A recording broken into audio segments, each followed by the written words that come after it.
name is Karissa. I am a senior at Gloversville High School, and I didn't have the chance of growing up in a Christian home.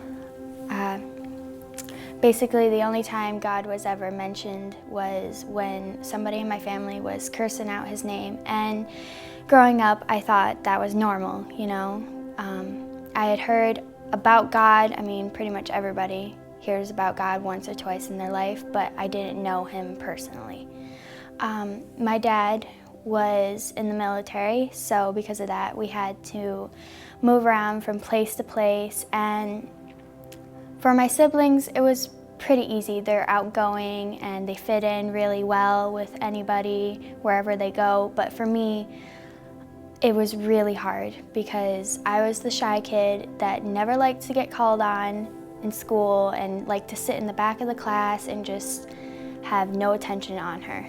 And because of that, I was a target for bullying, and I got made fun of for my appearance, how I talked, how I walked, and basically anything about me I got picked on.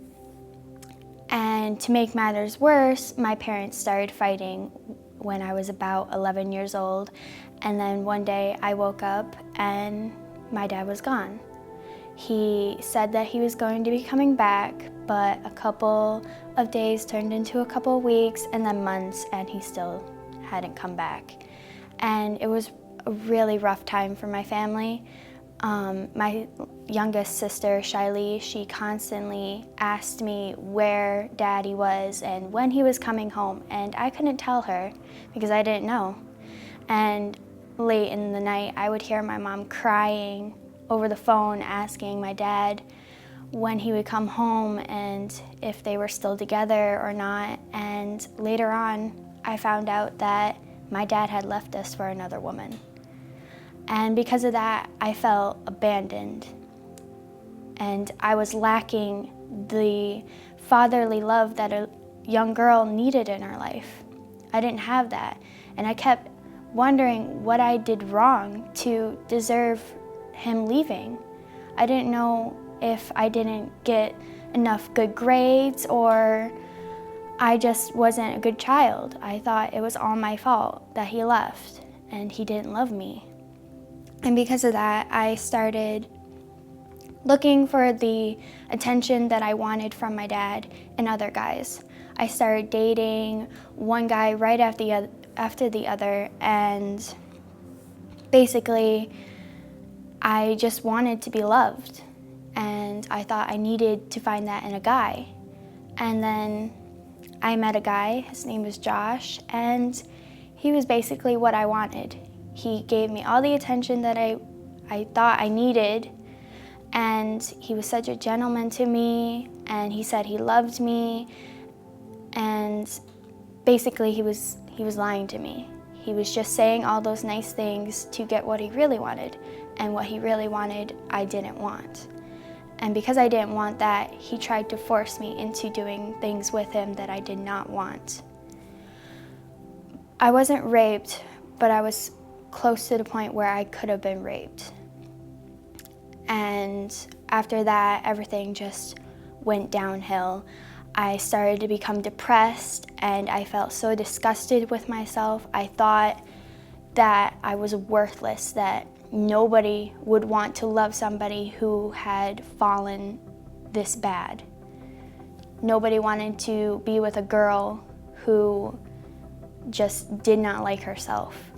And because I hated my body so much and who I was personally, I started cutting with razors, anything I could get my hands on. I started burning myself with lighters and matches and all kinds of things. It got to the point where I used to beg my brother for razors to just cut myself because I was so tired of feeling worthless that I just wanted to harm myself and to feel numb. And then it just kept getting worse. After leaving Josh, I lost friends because they didn't believe me that he tried to rape me. They thought he was a great guy and that I was just trying to get the attention that I wanted. And they stopped being friends with me, and I started getting bullied even more by my appearance, and because of Josh, he made it so everyone hated me because I would not be with him and do the things that he wanted me to do. And one night I was just so fed up with it. I was tired, I hated myself, nobody loved me. That's what I thought. And so I planned it all out. I was going to take my life. And I was really close to it. I had it all planned out down to littlest detail, and I was really gonna do it.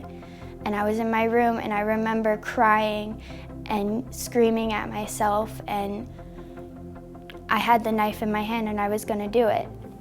And then my mother woke up from my screams and my crying, and she ran to my bedroom and ripped the knife out of my hand and just hugged me and held me. And after that, I started to get better. I met a girl named Sarah. She introduced me to Don and Cindy at One Gen, and I started going to church with her. And honestly, if she hadn't approached me and asked me to go with her, then I would have committed suicide again, because the day she asked me, I was thinking of committing suicide and trying again.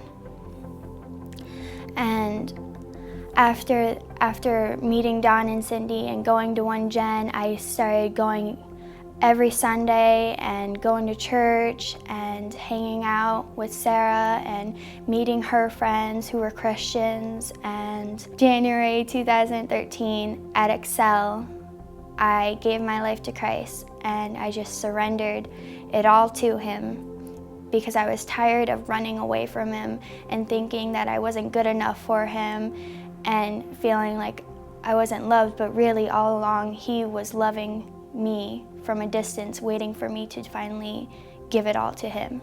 Because of me becoming a Christian, it helped me strengthen my relationship with my mother and my brother and my sisters, and I was basically a light to them and when they were in the dark. I started going to the Free Methodist Church that Don and Cindy attend, and I sing at the worship team, and I sing in the praise band at One Gen, and I'm starting a Christian group at my high school called Second Gen to reach out to people at school and to know that they're not alone in what they're going through, and that God is always there for them and he can help them through anything.